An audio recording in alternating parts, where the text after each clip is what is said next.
سلامونه احترامات ګرانو کتونکو دا مخال زه د 400 د سبزي منډۍ نه ستاسو په خدمت کې حاضر یم خو زما شاته تاسو سبزي منډۍ ګورئ خو ښکلي دوکانونه پکې جوړ شوي دي خو په وسیع رغبه کې ده ضلعي انتظامي ول NOC ورکړې ده تحصیل ناظم افتتاح کړې ده ارتیان ټول رالل دلته کې او دلته کې باقاعده چې کوم دی یو غټ فنکشن وشو او هغه فنکشن موږ ریکارډ کړو خو دا ځای مو ګورئ نو دا کمرشل ځای دی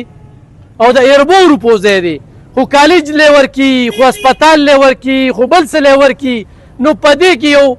غټ کاروبار کیږي خو دغه مالک یې مجبوره کړی دی او هغه بیا سبزي منډۍ ته دا دومره وسیع ځای چې کوم دی نه هغه پرېښودی دی نن هغه مالک خو هم کنفیوز دلته کاروبار کوونکي خو هم کنفیوز چې موږ چېرته لاړ شو دا د ضلعي انتظامي د بېحسۍ په وجه باندې چې ته NOC ورکې نو بیا پکار ده چې هغه ځای ته فعال کړي اوس ګرانو کتونکو دې کې اختلافات دي او اختلافات د څه دي ضد دی انا ده لکه زموږ په دې حالاتو کې به وګورئ په 400 کې چې د خلکو یو ضد دی درېیم تیندک ترې خوري یې ووټ واچوي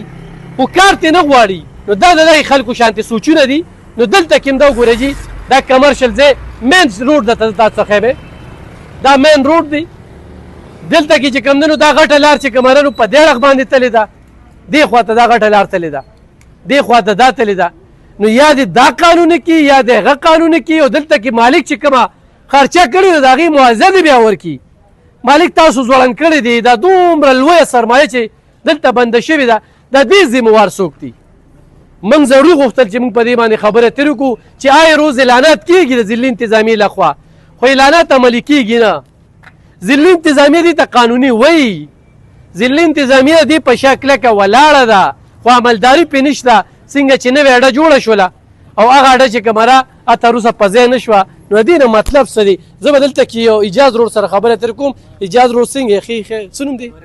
څه نوم هم دی ستاسو اجاز بی څنګه چې موږ خبره ترې وکړلې که نه تاسو سره NOC شته NOC شته اګریمنټ را سره ټیم یې کړی دی NOC هم شته را سره په هغې باندې بیا دغې منډۍ والے کیسونه میسونه چولي هغه هم ترې وګټلی شو دی هائی کورټ ته لاړه هائی کورټ کې دی بیا ومنله چې دا لیګل منډۍ ده او قانوني طور هم چې دی نو د سره چې کوم اګریمنټ شوی 8 کیلومیټره کې نو دی چې دی نو دی په 400 میټر کې دلته ایلیګل او خو سخته یو منډۍ جوړه کړې ده او پراتی دی او زموږ را منډۍ بالکل کوشش کوي دلته اړتیا رالو خو چونکې هغه هلته ورته هغې نږدې منډۍ بله شروع کړې نو به دا ناکامه کېږي نو موږ وایو چې ضلعي انتظامیه او ټیمې باندې په دې باندې زر تر زره غور وشي او دا روانه کړي ځکه چې دې ته ټیمې ته هم په کروڑونو روپو نقصان روان دی او مالک ته هم نقصان روان دی دې کې خو ټیمې ټیکسز دي پکې NOC پیس دي پکې نو ټیکسونه دي پکې د هغې سالانه نو اوسه پورې که دا په غال شوي وه نو ټیمې ته به هم کروڑ روپۍ مدن تلي نو هغې ته هم نقصان روان دی او پیدا نورو خلکو ایلیګل خلکو ته روان نه ده څو کاله شوی دی یاره 3 کاله وشو تقریبا نه دی چې دا NOC مغشتې شو بیا کنسټرکشن هم شوی اوسه پورې لا فعال نه شو 3 کاله شو ګرانو کتونکو 3 کاله کې چې کم دی نو هلته مالک خو هم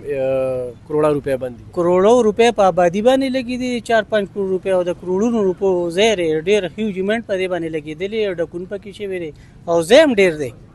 خو بس اوس ګورو چې ضلعي انتظامیه او ټیمې په دې کې مخکې قدم اخلي که نه دې ته خو نوټس یې ورکړي اعلانات هم ورته شوي دي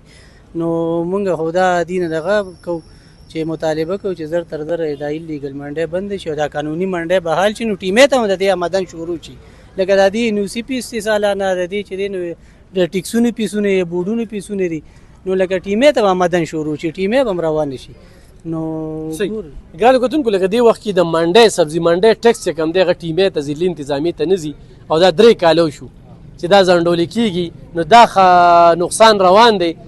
ضلعي انتظامي ته هم هغوی تنخواګانې هم نشي برابرولی او خلک واړه هغه دي پکې کرکټ کوي او دا تاسو وینئ څومره وسیع ځای دی خوا پسې نور ځای خو هم دی دا دوکانونه هر څه چې کوم دی نو هغه جوړ شوي دي خو دې ته توجه نشته دی نو پکار ده چې دا بیا خپلو کې کېنئ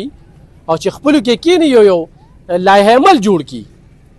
او خو داسې نه وي نو لکه د ده چې دا کروڑه روپۍ بندې شوي د دې کروڑه روپو همدا ضلعي انتظامي او دا ټیمې چې کومه ده دې ذمهواره ده بل څوک یې ذمهوار نه دي چې تر اوسه عملي کېږي نه ډېره مننه